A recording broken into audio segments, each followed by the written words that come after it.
I'm Amy Rasdell from Billable at the Beach. Have you ever been invited to speak at some kind of an event?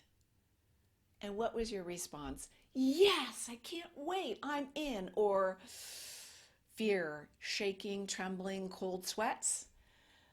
For me, the answer is always yes. I will always say yes to speaking.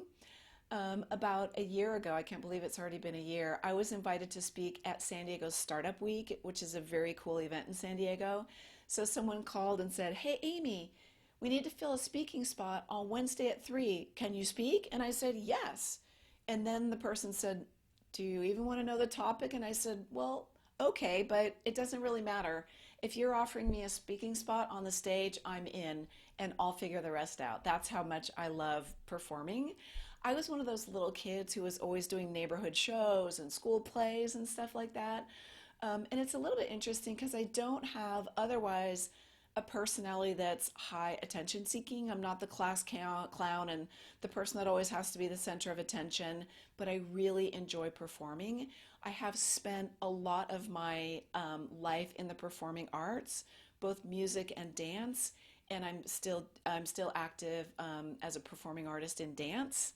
Not quite so much at this moment with young kids and all of that, but I'm still very involved in the performing arts world, and it's a huge advantage when it comes to business performances, which at the end of the day is what speaking is. So I want to let you know that speaking is a great way to get exposure and generate leads.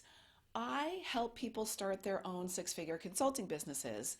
And if you've heard me before and hear me talk about some of my things, as a consultant, I want you to be a superhero with a superpower making super pay. And speaking is a great way to establish yourself as that expert. There's something about standing in front of a crowd, in front of the room, that makes people believe you're an expert. As far as networking, I'm a huge believer in networking. It's the best possible way to generate all those prospects that feed into your sales funnel that eventually turn into projects, right? So it's an integral part of any consultant's business development strategy because consulting, after all, is very much a relationship business. So I can go to a networking event, I pay my $35 to $50. I come away with hopefully 3 to 5 people that I think are going to be potentially good relationships that will follow up after.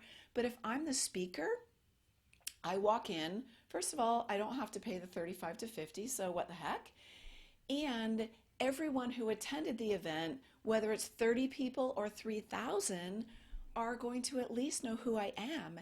And they're going to have some degree of belief that I'm an expert because I was selected to speak to the event, right? What are we trying to do? Superhero, superpower, super pay. Speaking is a great way to do it.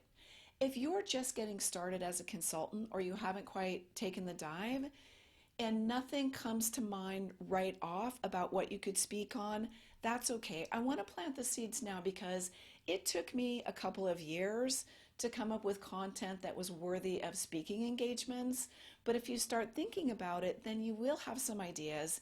And you might also get approached from the community to be on a panel of some sort, which is a great way to get warmed up.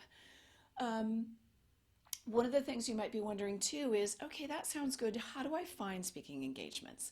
The best way to find speaking engagements is just like the same way you find projects, which is, guess what? Networking and relationships. So reach out to some people that you know who speak, reach out to some organizations that you know need speakers, and make sure everybody knows, hey, I'm interested in speaking. Here's some topics that I could speak about, and it will start to happen. A good, safe place to approach also is colleges.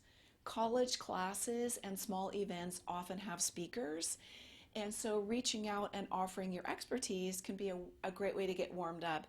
And then I mentioned before, if you have a chance to get on a panel, that's a good way to get started because then all the pressure's not on you. There's a couple of other people who are sharing it and usually a moderator. So it's a way to kind of get warmed up.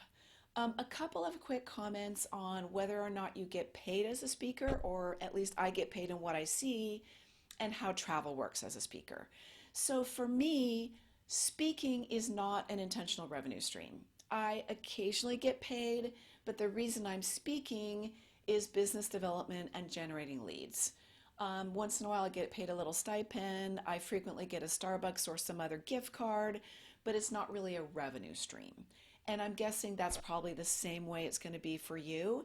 Now, if you can turn it into a revenue stream, more power to you. We're just talking about getting started today. And then as far as travel, I see travel for speaking kind of all over the map. And again, I'm not talking about the high paid keynotes, I'm talking about people like you and me. Um, Once in a while, there's a small stipend and travel expenses are covered. Sometimes you're invited and nothing's covered. So if you're already going to the event, that's fine, it's no extra expense. If it's somewhere that you wouldn't otherwise travel, then you just need to decide. It becomes kind of a business development investment, which it is for your time also to do local events. You just need to think through whether or not it's worth it. There's no harm in asking them to pick up your travel expenses. You just need to make sure you're clear on how it's going to work so you can make your decision accordingly. So, I would love to encourage you to get out there and speak. There are a lot of virtual speaking opportunities right now. If that seems less intimidating, that's a great way to do it. Or if you're not quite ready, then start thinking about what are some topics. And if you're a little bit scared about it, maybe you can create some opportunities to just get some experience in safer or smaller places where you might feel more comfortable. And for most people's fear of speaking, just a little bit of safe experience is enough to get over it. And in fact, I have a lot of friends who are scared of it. Once they start doing it, they realize how much fun it was. So go out there, do some speaking, think about speaking, let me know how it goes, and always feel free to ask questions if there's anything I can do to help. Have a great rest of your week, and I'll see you next time. Be well and be safe.